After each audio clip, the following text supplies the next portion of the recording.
네, 또 일주일 만에 이렇게 또 반갑게 또 뵐 수 있어서 또 감사의 말씀을 드립니다. 오늘은 열 번째 시간입니다. 제목이 나도 죄인인가? 또 부제목으로 죄의 시작과 결과라는 제목으로 말씀을 이렇게 좀 드려보도록 하겠습니다. 먼저는 창조주 하나님에 대해서, 그리고 이 세상의 고통 또 허무함이 왜 있게 되었는지, 또 세 번째로 죄의 시작, 또 네 번째로 근본적인 죄란 무엇인가에 대해서, 또 다섯 번째로 그러면 나도 죄인인가에 대해서 말씀을 드려보겠습니다. 지금까지 이번이 열 번째 시간이에요. 그래서 아홉 번째 시간까지 정말 하나님은 살아계신가, 또 성경은 정말 하나님의 말씀인가, 그리고 지옥은 있는가, 실존하는가에 대해서 이제 말씀을 드렸고요. 이제 오늘부터는 이제 성경 말씀을 가지고 이렇게 말씀을 드려보도록 하겠습니다. 성경책이 약 1750페이지 정도 되는데 제일 첫 문장 혹시 뭘로 써 있을까요? 네. 제일 첫 글이 이렇게 써 있더라고요. 같이 한번 읽어보실까요?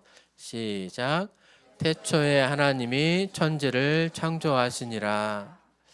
다른 어떤 중요한 그런 문장을 처음 시작으로 쓸 수 있는데, 이 성경책은 하나님이 처음에 천지 만물을 창조하셨다라고 이렇게 말씀을 하고 있습니다. 즉 하나님 자신에 대해서 성경책을 통해서 우리에게 계시해 주시는데, 자신 스스로가 우리에게 대해서 내가 창조주다 이렇게 말씀을 시작하십니다. 그러면서 이제 1장을 쭉 이제 창세기 성경책의 제일 첫 페이지를 이렇게 보시면 하나님께서 어떻게 이 세상을 창조하셨는지를 말해주고 있습니다. 그래서 하나님은 6일 동안에 이렇게 천지를 만물을 창조하셨는데요. 첫째 날에는 하나님이 지구와 우주 공간을 만드셨습니다. 그리고 빛이 있으라 하시면서 빛을 창조하셨습니다. 둘째 날에는 이제 물 사이에 층을 나누시면서 대기권을 만드셨습니다. 지구에 위에 물이 있었고, 그 물 위에 대기권이 있었고, 그 대기권 위에 또 다른 물층이 원래는 있었습니다. 셋째 날에는 식물들을 만드셨고, 넷째 날에는 해와 달과 별들을 만드셨고요. 다섯째 날에는 하늘을 날아다니는 새들, 또 바닷속 물고기를 만드시고, 여섯째 날에는 땅 위에 있는 짐승들, 그리고 제일 마지막 날에는 사람을 만드셨습니다.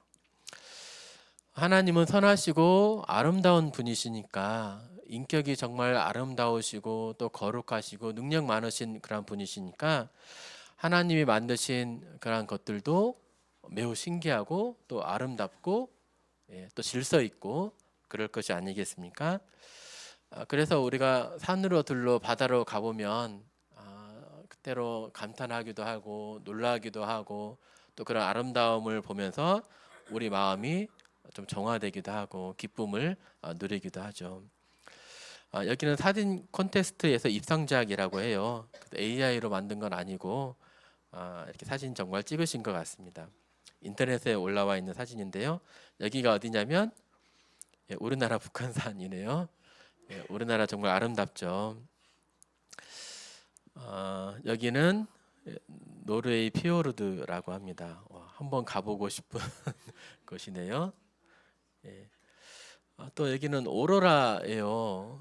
오로라가 그렇게 또 보기에 아름답다라고 합니다. 오로라 보기 위해서 극지방으로 가기도 하고 캐나다로 가기도 하고 그런다잖아요. 네, 여기는 크로아티아 플리트비체라고 최근에 아바타 영화 거기가 이제 여기서 그 배경이 여기서 나온 거라고 합니다. 이런 자연 환경만 아름답냐? 그것이 아니고 하나님이 만드신 예, 동물들도 정말 아름답죠. 네, 공작새도 또 캥거루도 새끼를 품고 있는 그런 모습이 정말 아름다운 것 같아요. 네, 고양이도 정말 보면은 고양이 요즘 좋아하시는 분들 많죠. 예, 고슴도치도 너무 귀엽고 또 바다도 마찬가지죠. 거대한 이런 긴 흰 긴수염 고래라고 합니다. 바다속 생물들도 정말 아름답고 예, 청새치 예, 그리고 문어는 바닷속 카멜레온이라고 해요. 그래서 이제 이렇게 포식자가 오면은 이제 뭐 모래면 모래대로 또는 바위 또는 산호 모양으로 이렇게 변해요. 색깔만 변할 뿐만이 아니고 예, 그의 그 성질도 몸의 성질도 모래처럼 또 바위처럼 산호처럼 이렇게 변한다고 합니다. 정말 신기하죠. 이런 생물들만 아름답냐? 근데 가장 아름다운 것은 네, 사람이 정말 아름답더라고요. 네, 여성이 정말 아름답고 또 멋진 남성이 정말 아름답고 우리 자녀들도 아름답지 않습니까?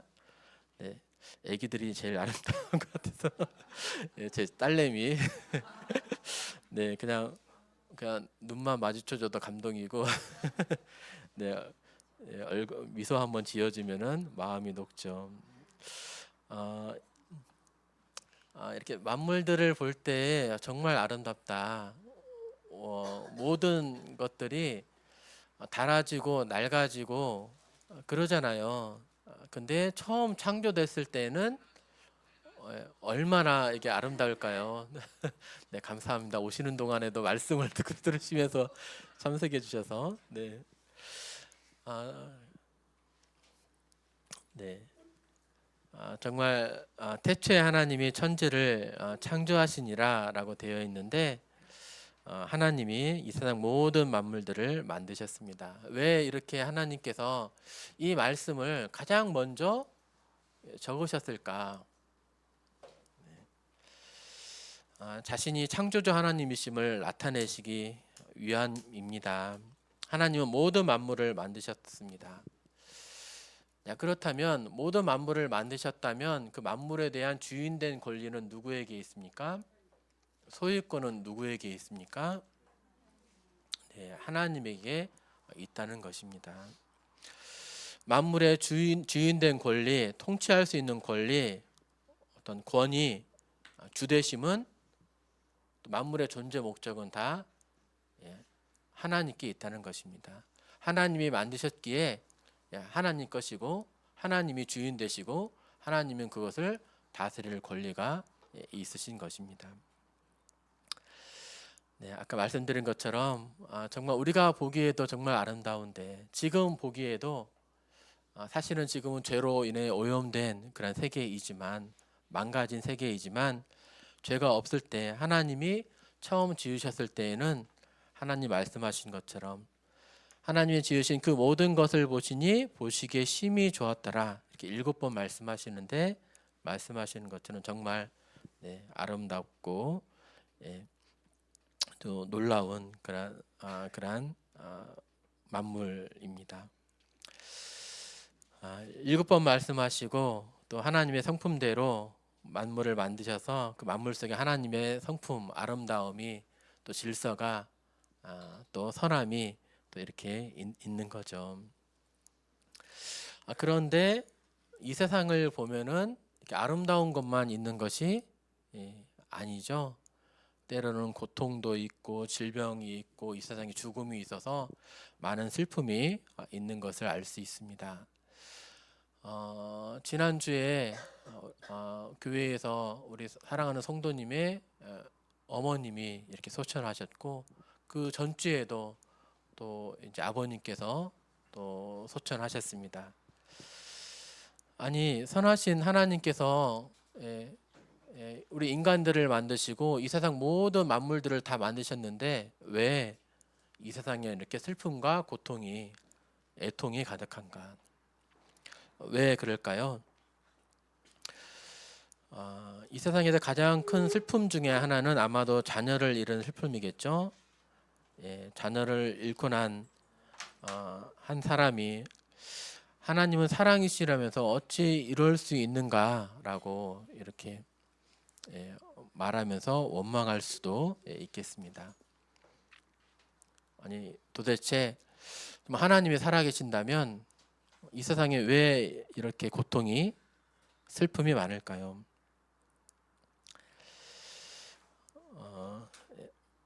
제가 좋아하는 영상인데요. 아마 보신 분들도 있을 거예요. 근데 볼 때마다 약간 좀 애절하고 또 마음에 울림이 있어서 잘 보셨습니까?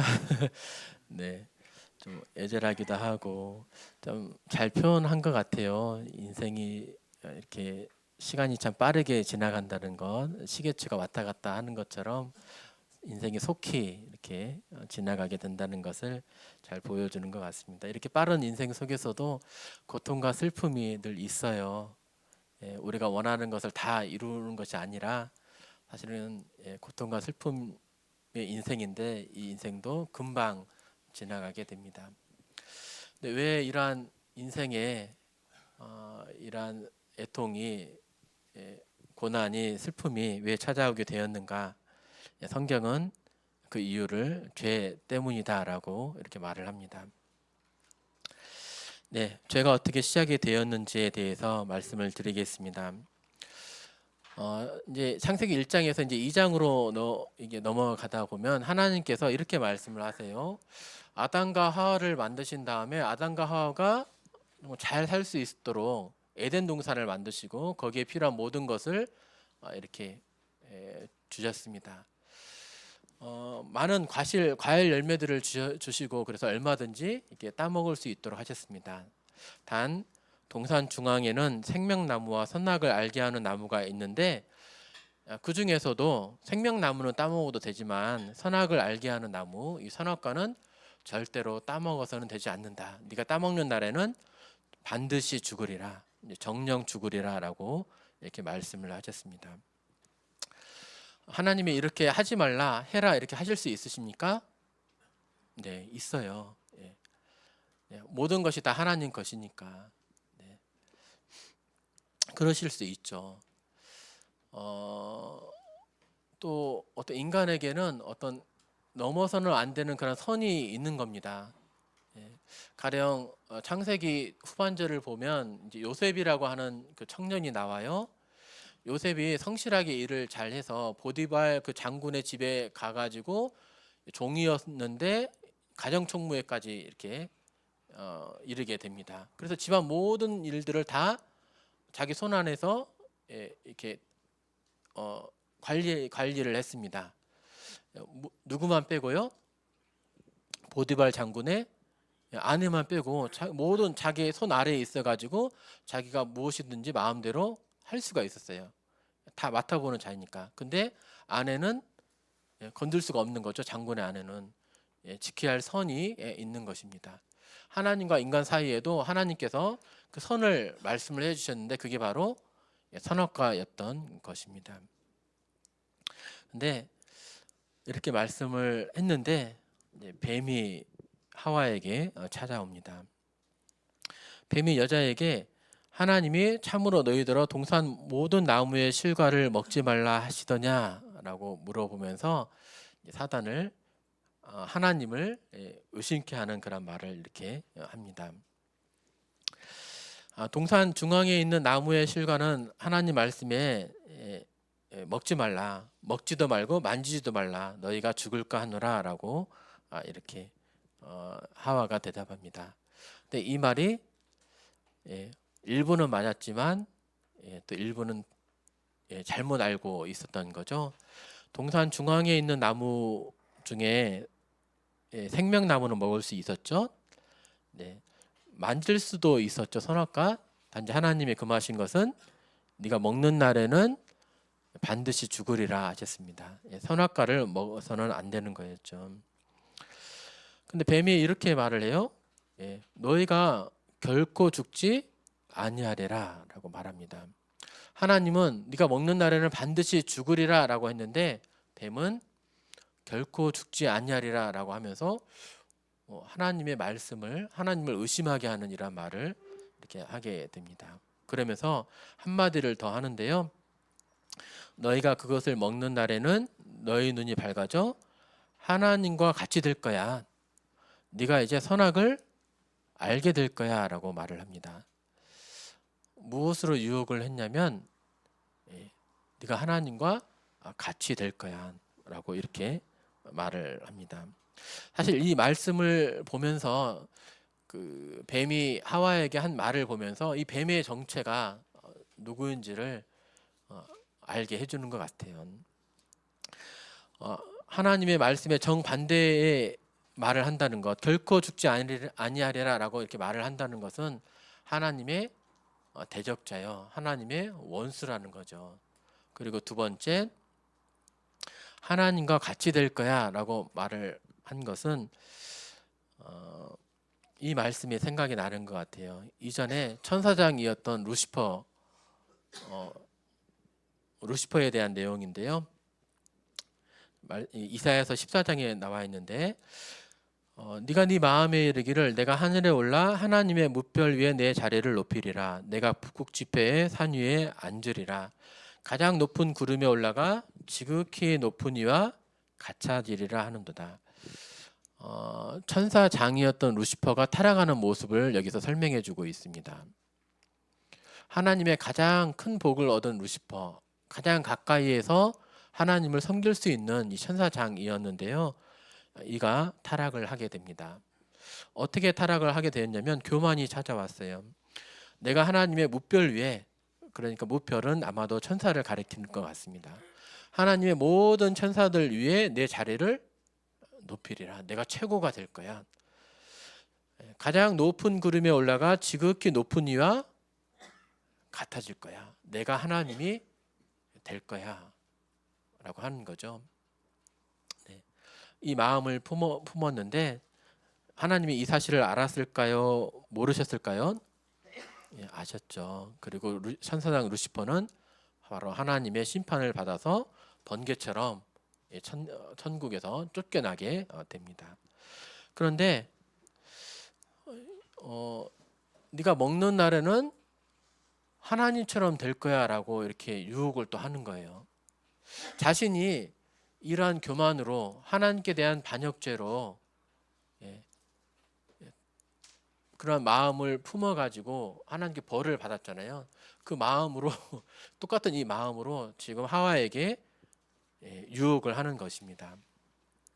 성경은 이 뱀을 결국 마귀요 사단이요 옛 뱀이라고도 하는 마귀요 사단이라고 이 정체를 알려줍니다.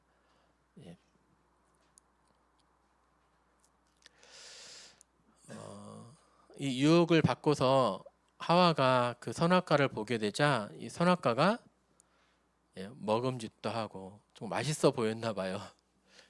보암직도 했어요. 정말 멋지게 보였나 봐요. 아름답게 보였나 봅니다. 그리고 탐스럽기도 할 만큼 지혜롭게 할 만큼 탐스럽기도 한 그러한 나무였나 봐요. 보는 순간 좀 소유하고자 하는 좀 먹고 싶은 그러한 과일이었나 봅니다. 그래서 하나님의 말씀을 어긴 채 그 실과를 따먹고 자기와 함께한 남편 아담에게도 주게 되고 둘이 이렇게 선악과를 먹게 됩니다. 선악과를 따먹는 순간 어떻게 되었을까요? 반드시 죽으리라라고 했는데 그들은 어떻게 되었나요? 죽었나요? 그들은 겉으로 보기에는 살아있는 것처럼 보입니다. 근데 선악과를 따먹고 난 다음에 이상한 일이 벌어져요. 그들이 서로가 서로에 대해서 벗은 줄을 알게 되었습니다. 자, 혼자 있을 때에는 벗었으면 부끄러워요? 안 부끄러워요? 네, 혼자 있을 때 부끄럽습니까? 안 부끄럽잖아요. 혼자 있을 때에는. 근데 남과 같이 있을 때는 내 벗은 몸이 부끄럽습니다. 원래 아담과 하와는 둘이 하나였어요. 근데 서로가 서로를 벗은 몸을 보면서 부끄러워한다는 얘기는 관계가 깨어졌다는 것을 의미해요. 원래 아담의 갈빗대에서 하와가 나왔어요. 둘이 원래 하나예요. 부부 사이가 원래 하나입니다. 근데 서로가 벗은 몸을 부끄러워한다는 것은 둘 사이가 분리가 되었다는 그런 의미인 거죠. 그리고 두 번째로는 하나님의 낯을 피해서 동산 나무 사이에 숨게 되었습니다. 왜 숨었을까요? 네. 뭐 때문에 숨었을까요? 네. 아이들이 이렇게 부모를 속인다든지 뭔가 잘못한 일이 있으면 부모의 얼굴을 잘 못 보더라고요. 괜히 인사도 잘 안 하고 그냥 위로 그냥 자기 방으로 그냥 들어가 버리고 얘가 무슨 일이 있는가 보다라고 이렇게 감을 잡게 해주잖아요. 이전에는 하나님과 교제하는데 전혀 거리낌이 없었습니다. 선악과를 따먹는 순간 이제는 하나님이 무서워지는 거예요. 하나님과 관계가 틀어진 거예요. 내가 하나님으로부터 떠나가게 된 거예요. 하나님과 분리되었음을 나타내 보여주고 있습니다. 성경은 이 분리를 사실 사망이라고 표현을 합니다. 하나님과 사람 사이의 관계가 멀어졌음을, 분리된 것을 죽음으로 말을 합니다. 영이, 하나님과 교제하는 이 영이 죽은 거예요. 우리의 몸은요, 선악과를 따먹기 이전에는 죽는 자가 아니었어요. 그런데 줄기에서 꽃을 꺾는 순간 그 꽃은 처음에는 살아 있어 보이지만 이미 줄기에서 잘려 나간 순간 꽃은 죽은 거죠. 육체도 결국은 시간이 지나면서 죽어가게 됩니다. 아니, 이미 죽었습니다. 죽음이 이제 찾아오게 된 것이죠. 사람과 사람 사이의 관계도 분리되었고 하나님 사이의 관계도 분리되었고 만물 사이에 이전에는 아담이 다스리던 모든 동물들도 이제 더 이상 아담의 권위 아래에 있지 않고 분리가 일어나서 아담의 다스림을 만물들도 거부하게 되었습니다. 그러면 이 선악과는 무엇인가? 단순히 선과 악을 알게 해주는 어떠한 과일이 아니다라고 하는 거예요. 하나님이 이것을 금하신 것은 목적이 있었습니다. 정확하게 선과 악을 알게 해준다는 것은 내가 무엇이 선인지 무엇이 악인지를 내가 결정한다는 그러한 의미입니다. 이전에는 하나님이 선하다고 여기는 것을 선으로 여기고 악하다고 여기는 것을 악으로 여겨왔다면 이제는 그것을 거절하고 내가 좋아하는 것, 내 마음대로, 내 판단대로 이것을 선이라고 이것을 악하다. 이제 기준을 내가 정하겠다라고 하는 것입니다. 사실 하나님의 어떤 기준을 거부하고 내가 정한다는 것은 질서를 인정하지 않는다는 거죠. 내가 하나님 아래 권위 아래 있다는 것을 인정하지 않는다는 것입니다. 나도 이제 독립적인 존재입니다.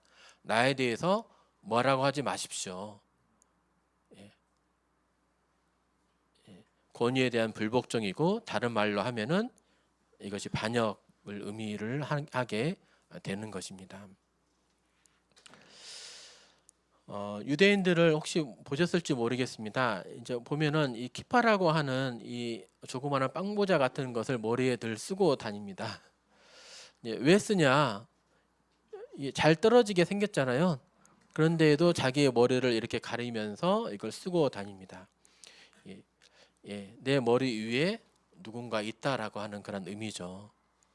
내 머리 위에 내 존재 위에 하나님이 계시다라고 하는 것을 늘 이 기파를 쓰면서 인식을 하는 것입니다.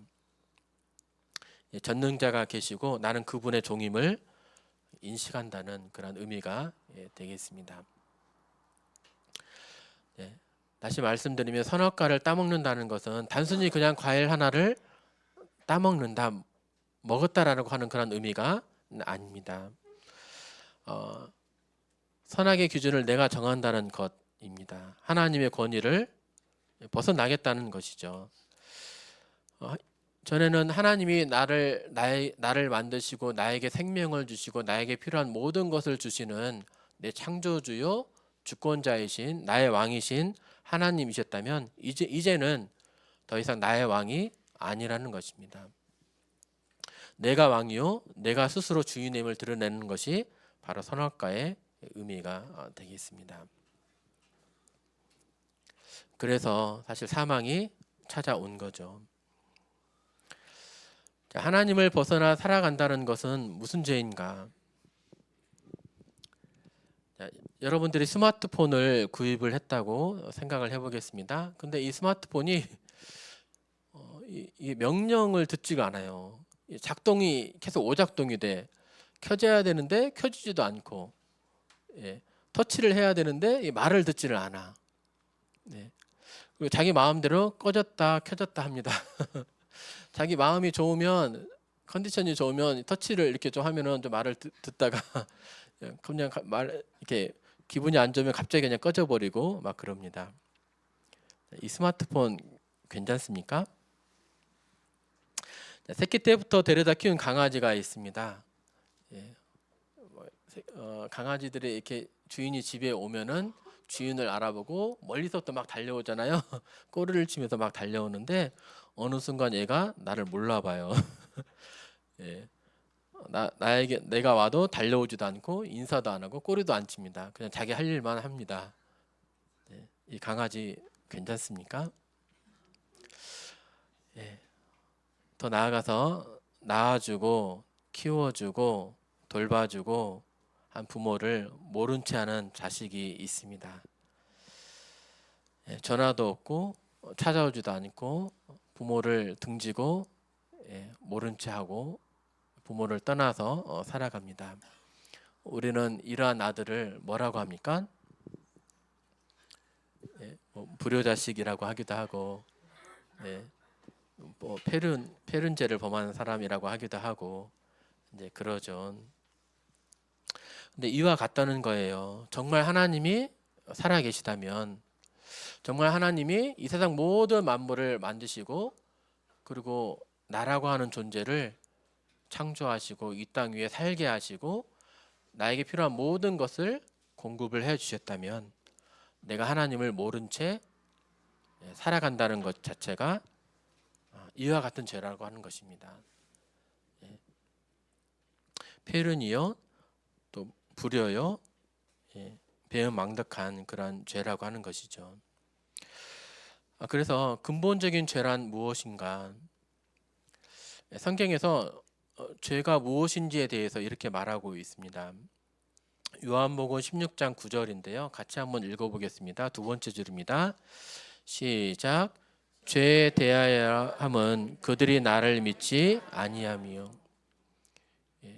죄가 무엇이냐라고 했을 때 믿지 않는 것이 죄다라고 말하고 있습니다. 아니 나쁜 일을 행하고 거짓을 행하고 다른 사람을 이렇게 힘들게 하고 선을 행하지 않고 물론 그것도 죄입니다. 근데 성경에서는 그것을 부수적인 죄로 말하고 있습니다.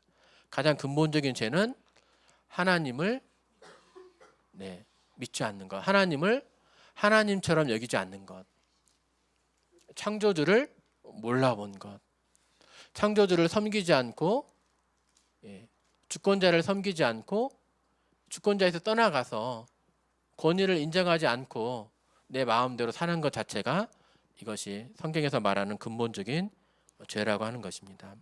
마치 주인을 몰라보는 가축처럼 주인의 말을 듣지 않는 어떤 기계처럼 부모를 등지고 사는 자식처럼 이것이 근본적인 죄라고 하는 것입니다. 이사야서 1장 2절에서 4절은 이렇게 또 말하고 있습니다. 하늘이여 들으라, 땅이여 귀를 기울이라. 여호와께서 말씀하시기를 내가 자식을 양육하였거늘 그들이 나를 거역하였도다. 소는 그 임자를 알고 나귀는 그 주인의 구유를 알건만은 이스라엘은 알지 못하고 나의 백성은 깨닫지 못하는도다. 슬프다 범죄한 나라여 허물진 백성이여 행악의 종자여 행위가 부패한 자식이로다. 그들이 여호와를 버리며 이스라엘의 거룩하신 이를 만홀히 여겨 멀리하고 물러갔도다. 여기에서 무슨 죄가 나옵니까? 소와 나귀는 동물들은 그 주인을 알아봅니까? 네, 알아봐요. 멀리서부터 달려오고 꼬리치고 네, 소리도 내고 그렇습니다. 하나님을 몰라본 것이 큰 죄라고 하는 것입니다. 근본적인 죄라고 하는 것입니다. 하나님을 몰라보고 하나님을 버리고 만홀히 여기고 가볍게 여기고 하나님 없는 것처럼 내가 스스로 존재하고 있는 것처럼 살아가는 것이 하나님 보시기에 근본적인 죄라고 하는 것입니다. 예레미야 2장 19절 이 말씀 같이 한번 또 읽어보겠습니다. 시작. 내 반역이 너를 책망할 것이라. 그런즉 내 하나님 여호와를 버림과 내 속에 나를 경외함이 없는 것이 악이요 고통인 줄 알라. 주 만군의 여호와의 말씀이니라. 네 악이 너를 징계할 거다. 반역이 너를 책망할 것이다. 네 악과 반역 구체적으로 무엇입니까? 내 하나님 여호와를 버리는 것. 네 속에 나를 경외함이 없는 것이 악이라라고 말했습니다. 이것이 고통이다라고 말했습니다. 자식이 부모를 떠나가는 것이 고통입니까? 보호자요, 공급자요, 지지자요, 때로 위로자요. 나를 지켜주시고 내 마음을 가장 잘 아시고 돌봐주시는 그 부모를 자식이 떠나가요. 고통이죠. 자식에게는. 그러나 자신의 지지자요, 공급자를 떠나서 사는 것 자체가 고통 아닙니까? 이와 같다는 거예요. 하나님을 모른 채 떠나간다는 것이 이것이 바로 고통의 원인이 되는 것입니다. 이와 같은 말씀은 또 계속 나옵니다. 예레미야서 2장 13절도 같은 내용의 말씀입니다. 내 백성이 두 가지 악을 행하였나니 곧 그들이 생수의 근원되는 나를 버린 것과 스스로 웅덩이를 판 것인데 그것은 그 물을 가두지 못할 터진 웅덩이들이니라. 내 백성이 악을 행했대요. 무슨 악을 행했습니까? 나를 버린 것. 하나님을 버린 그 악을 행했다.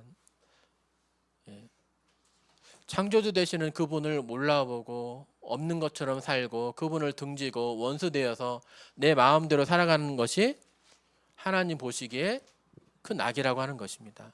정말로 하나님이 계시다면, 정말로 하나님이 이 세상을 창조하셨다면, 이 세상의 주권자라면 주권자를 몰라보는 것이 정말 큰 죄가 아니겠습니까?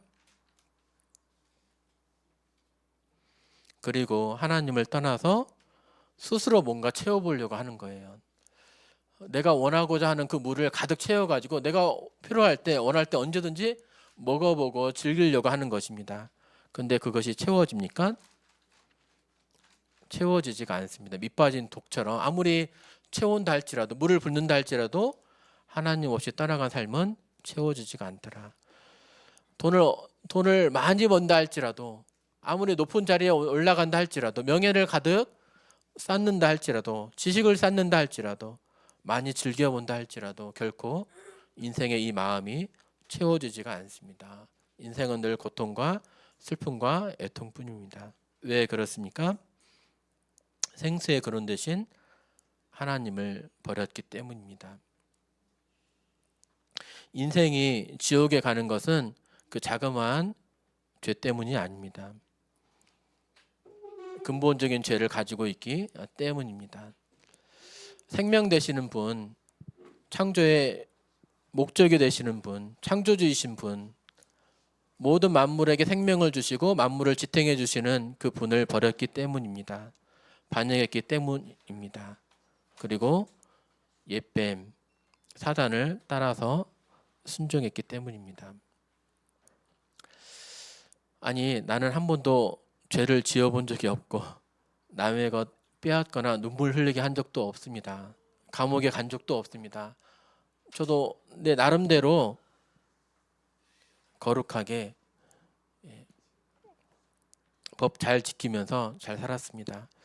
나도 죄인입니까? 라고 이렇게 혹시 물어보시는 생각하시는 분이 계실지 모르겠습니다. 하지만 정말 하나님이 계시다면 그분을 몰라보고 섬기지 않고 그분을 떠나가서 산다는 것이 죄라고 하는 것입니다. 그리고 하나님을 떠나간 인생들이 하나님 앞에 어떻게 살아가는지에 대해서 또 어떠한 존재인지에 대해서 성경은 또 말해주고 있는데요. 율법을 통해서 이를 살펴보고자 합니다. 여기에 계신 분들 중에 혹시 나는 죄인입니다. 혹시 나는 죄인입니다라고 혹시 생각하시는 분 계세요? 손 한번 들어보실래요? 네. 보통 누가 죄인이라고 생각하겠습니까? 그런데 감옥에 가지도 않고 뭐 다른 사람을 뭐 해치고 막 그러시지 않으셨잖아요. 근데 나는 죄인이 아니고 나도 그런 나름대로 의롭게 살았지. 나도 내 나름의 인생이 괜찮지. 내가 감옥에 가지도 않고 누구 눈물 흘려본 적도 없는데 라고 생각하실지 모르겠습니다. 그런데 그것은 우리 스스로의 그런 기준이고 사람들의 기준이잖아요. 네, 우리를 심판하시는 그분은 주권자이신 하나님이십니다. 하나님의 기준으로도 내가 의인인지 죄인인지 따져볼 필요가 있겠죠. 이때 필요한 것이 하나님의 법률, 즉 율법이 되겠습니다. 십계명을 살펴보면서 이제 하나님이 그 원하시는 의의 기준들을 이렇게 볼 수 있어요. 그래서 이제 남은 시간 동안 이렇게 간략하게 살펴보도록 하겠습니다. 십계명의 제일 첫 번째 계명은 오직 여호와 하나님만 섬겨라입니다. 왜 하나님만 섬겨야 되냐? 이 세상에 많은 신이라고 불리는 것들이 있는데 왜 하나님만 섬겨야 되냐? 하나님만이 참 신이시기 때문입니다. 그리고 창조주이시고 만물을 지탱하시고 유지하시는 분이시고 존재 목적이 되시기 때문입니다. 그러기에 오직 하나님만 섬겨라라고 말씀하고 계십니다.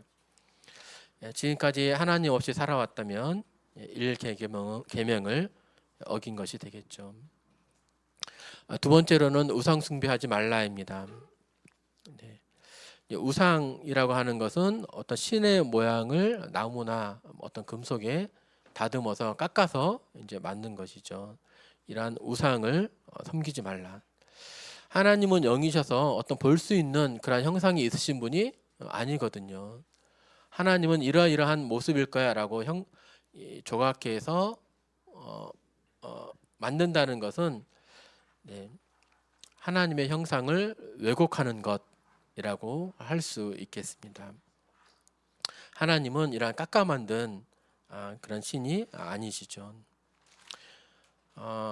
이를 모른 채 우상에게 절하며 섬겨왔다면 이 계명을 어긴 것이라 할 수 있겠습니다. 그리고 3계명은 하나님의 이름을 망령되게 부르지 말라입니다. 하나님의 이름을 함부로 또 무례히 부르지 말라라고 하는 거죠.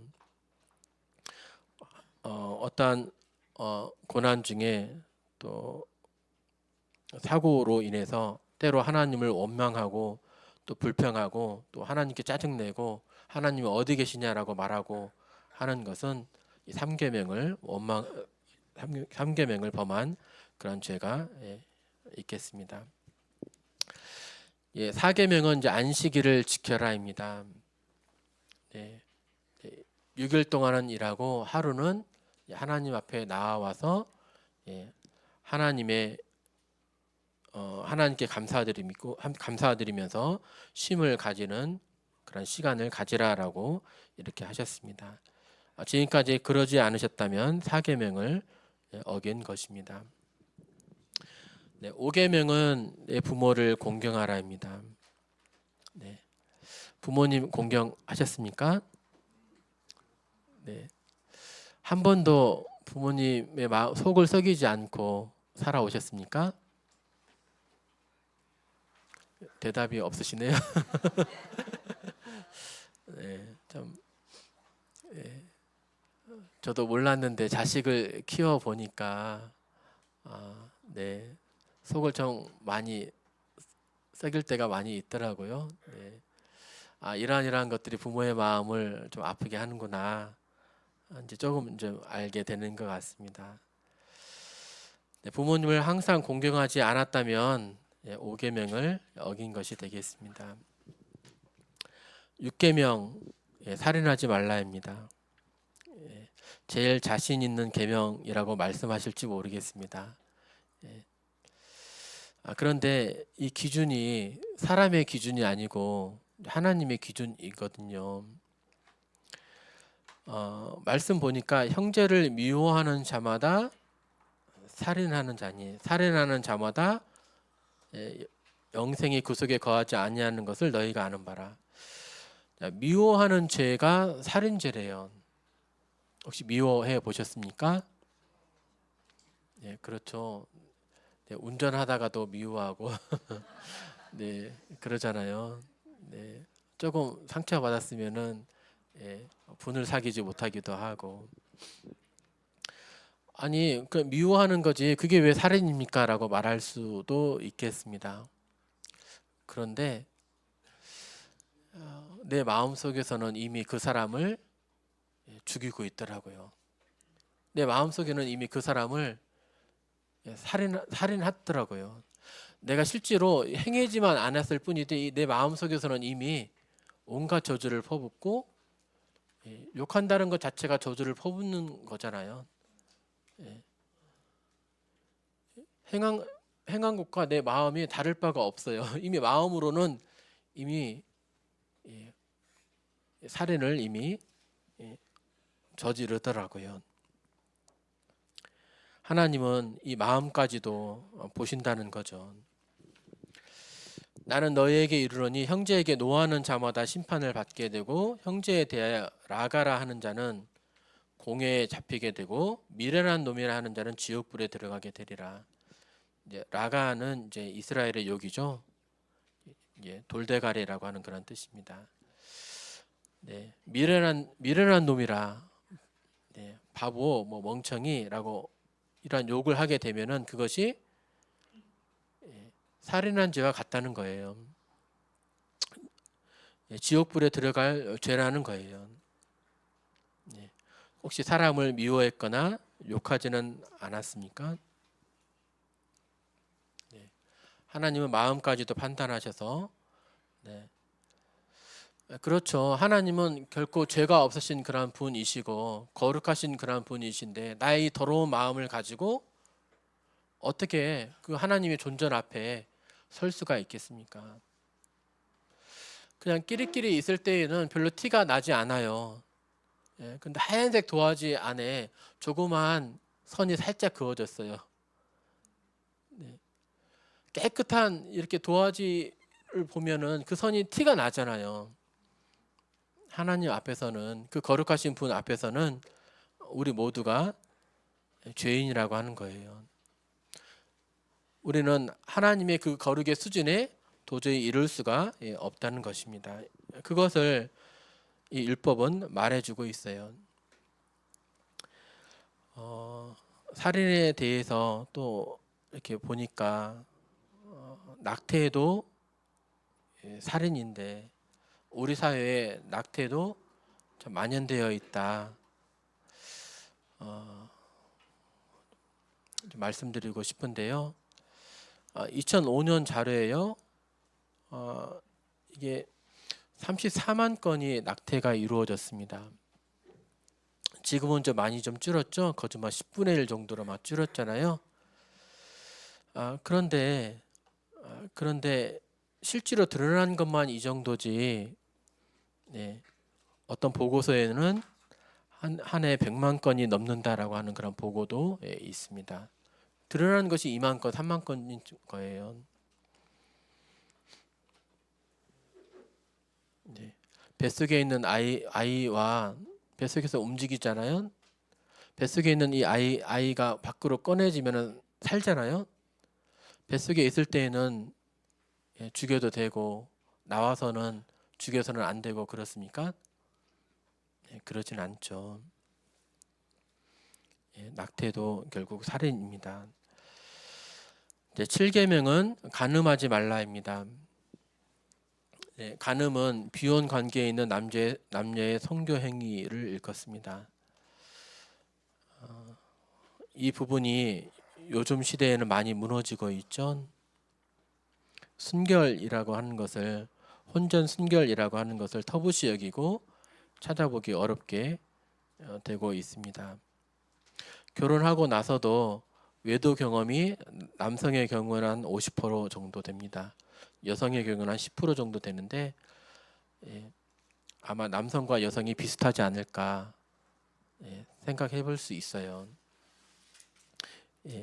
응답한 것이 이 정도 되는 거죠.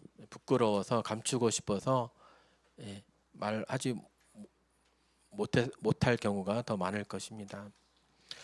도둑질하지 말라.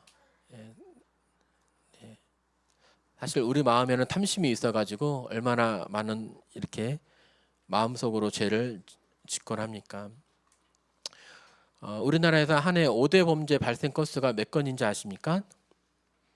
살인, 강도, 강간, 절도, 폭력 한 해 60만 건 정도 이렇게 일어납니다. 거짓말하지 말라. 논문을 조작한다든지 학력을 유조한다든지 원산지를 속인다든지 짝퉁을 정품으로 명품으로 판다든지 우리 사회에 만연합니다. 인간은 하루에 10번 이상의 거짓말을 한다고 하고 누군가 처음 만났다 하면은 최초의 10분 동안 평균 3회의 거짓말을 자신에 대해서 이제 부풀려 가지고 아마 기싸움을 지지 않으려고 했나 봅니다. 10번째 계명은 탐내지 말라. 나에게 충분히 주어졌음에도 불구하고 우리는 더 누리고 싶고 더 가지고 싶고 욕심을 내고 이렇게 합니다. 이렇게 10계명을 통해서 하나님의 기준에 의해서 나는 어떤가? 아니 저는 다 지켰는데요. 딱 하나만 이게 못 지킨 것 같아요. 라고 말할 분이 계실지 모르겠는데 원래 법이라고 하는 것이 다 지켜야 범법한 것이 아니고 법은 하나만 잘못해도 범법자가 되는 거잖아요. 다 지켜왔는데 그동안 교통법규를 잘 지켰는데 딱 한 번 과속을 했어. 그럼 딱지가 날라오잖아요. 교통법규를 어긴 게 되잖아요. 법은 하나만 어겨도 죄인이 됩니다. 누구든지 온 율법을 지키다가 그 하나를 범하면 모두 범한 자가 됩니다. 하나 범하든 10개를 범하든 범법자이니까 하나님 앞에 우리가 이와 같다는 거죠. 모든 사람이 죄를 범하였음에 하나님의 영광에 이르지 못하더니라고 하는 그런 말씀처럼 이 말씀이 우리에게도 참임을 고백할 수밖에 없습니다. 오늘 이상 근본적인 죄가 무엇인지 그리고 우리가 정말 죄인인지 의인인지에 대해서 살펴보았습니다. 잠잠히 또 곰곰이 이렇게 생각해 보시고 나는 하나님 앞에 어떠한 존재인지 이렇게 생각해 보시기를 바랍니다. 그럼 기도하시고 오늘 말씀 마치도록 하겠습니다. 사랑의 아버지 하나님 감사합니다. 내가 내 마음대로 내 생각대로 살아간